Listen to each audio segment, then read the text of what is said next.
Welcome to the latest update program. The topic of discussion is 10% Maratha Reservation now. The Maharashtra Legislative Assembly unanimously approved a bill to grant 10% reservation for Marathas in government employment and education. A special one-day session was called by the state government for this purpose. This marks the third attempt within 10 years by the state to legislate a quota for the Maratha community.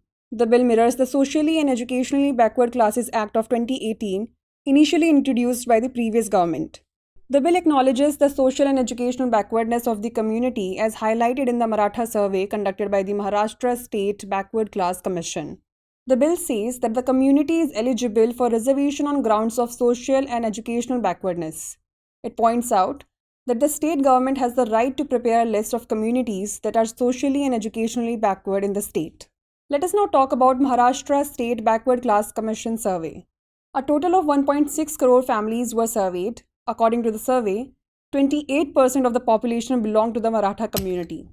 It further stated that 21% of the Maratha families were below the poverty line or had yellow ration cards compared to 18% of the open category population, showing the community being economically backward. The survey showed 94% of the farmers who committed suicide in the state belonged to the Maratha community. It also showed that the percentage of the Maratha community is low in secondary and higher education. The findings also show that the community faces illiteracy and lack of access to graduate, postgraduate, and vocational education. It also pointed out that Maratha community has inadequate representation in state government jobs and requires a quota.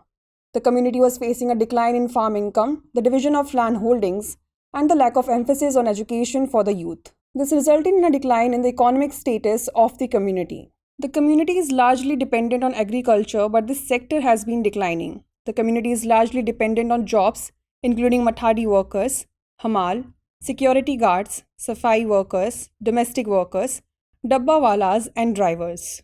Now is the time to test your knowledge. The question is, the Mandal Commission was established in which year? 1980, 1979, 1978, or 1977? Send the answer to this question in the comment section. Thanks for watching. For more informative content, like, share and subscribe, and do not forget to press the bell icon to get the notifications.